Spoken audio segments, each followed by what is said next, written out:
Në gjysmën e vendit nëpër zonat rurale ka mungesë të mjekëve am. Prej 96 mjekëve të planifikuar për zonat rurale, punojnë vetëm 44.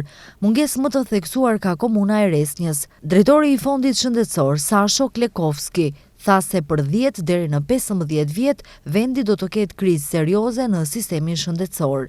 Kemi më pak se 50% plotësim të ambulantave rurale dhe kjo është shenjë se duhet të kërkojmë masa për më tej. Masat duhet t'i inkurajojnë mjekët e rinj të fillojnë të punojnë në zonat rurale. Në Dibër ka mjek të papunësuar, ndërsa ka vende të lira për mjek am për zonat rurale. Në këtë drejtim duam ta ndryshojmë rregulloren që e rregullon këtë çështje, të sigurojmë liberalizim të mëtejshëm të kushteve për mjekët rural am dhe të shohim se cilat janë pengesat që pamundson mjekët e rinj të fillojnë të punojnë si mjek am rural, deklaroi Sasho Klekovski, drejtor i Fondit Shëndetësor. Klekovski foli edhe për ankesat për ndërhyrjet e panevojshme kardiokirurgjike.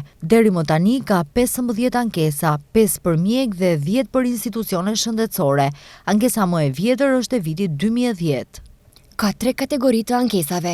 Njëra kategori është e mundur që pacientëve i është bërë ndërhyrje pa pasur nevojë. Kategoria e dytë është ku pacientët është dashur t'i nënshtrojnë ndërhyrjes, por nuk i është nënshtruar, dhe kategoria e tretë, pacientëve i është bërë diçka që nuk do ta ndihmojë ajo që i është bërë, në kuptimin që ndërhyrjet që janë bërë nuk ja kanë përmirësuar gjendjen shëndetësore, deklaroi Sasho Klekovski, drejtori i Fondit Shëndetësor. Ndërkohë, për mungesën e terapive në klinikën e onkologjisë, drejtori i Fondit Shëndetësor tha se për njërën terapi mungesa ka ndodhur për shkak të distributorit nga Turqia, ndërsa për terapinë e dytë pasi nuk është paraqitur asnjë kompani në tender.